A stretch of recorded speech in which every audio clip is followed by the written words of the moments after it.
السلام عليكم ورحمة الله وبركاته. لو ما نكور يا وحان تجي ماشان أنت بدن بعد فاتكيga aan ku cabiro waxaan isku aragnay laba gabdhood Soomaaliyeed oo dabcan magaalada aan deganahay ila degan dadaal badan caalamiyeed jiimka maalin walba aan laga weynin laakiin baadi faatkooda uu haya su'aalan waxaan weydiiyay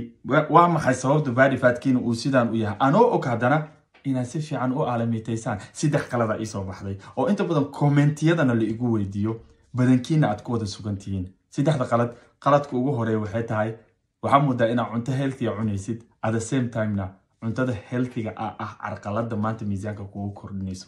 waxa ogaataa cuntada healthy calories ay xambaarsan tahay ma ahan inay healthy tahay dabcan completely inay miisaanka ka ridayso olive oil kaliya qaandadeeda 120 calories ku jirto sacabkaaga loos 200 calories xambaarsan yahay at the same time najeex avocado 150 calories xambaarsan maalinka ka war hadaad saddex jeer ka cunto ka waran bac loos hada gaariga saarato saliidana markaad wax ku karsanayso saas aad ugu gudiso cuntadas caafimaad waa laakiin at the same time miisaanka kugu kordhinaysa waa inaad taxadarkeeda yeelataa cuntadan portionkeeda aad controlsha waa labo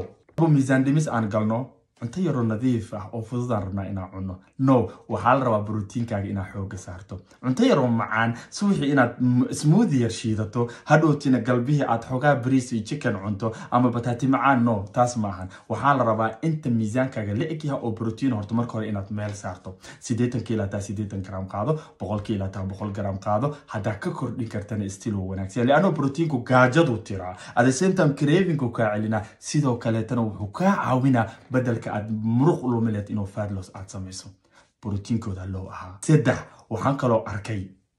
آخر أي سميان وكان جيم ككلية أيكو سميان وعاد روح له نيت نان إكسسايز أكتيفيتي ثيرموجينيسيس نان إكسسايز كاس ومركا الجيم كسو بحض دقيقة عاد سمينيسو غوريغا مركا عاد جوجتيد سيدو كلهته مركا عاد عرورت العياريسيد ألابت عاد دقيسو أوفيرسو قفكا مركو غاجي إسكو ديلو نيت كما سمين كرايو سريرتو مانت دن سارن yahay energy malaha tabarta celinayso laakiin markay cuntadaada on point tahay nan exercise activity thermogenesis ama need ka loo soo gaabiyay ama waxaan aalmiitada banaanka ka ah oo la sameeyo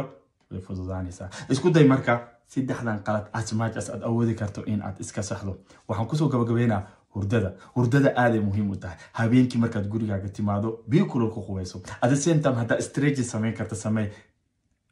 magnesium glycinate jadwalkaaga ku soo dar wallahi العظيم قولك أتسيحني سنة آت ugu taxadar لأنه هرددو بقولكي بسيدتن waxa aad raadinaysa ida ku qabanayso saddexdaas qalad hadii aad saxdo isbedel weyn aad arkaysaa walaalka ku sabree السلام عليكم ورحمة الله وبركاته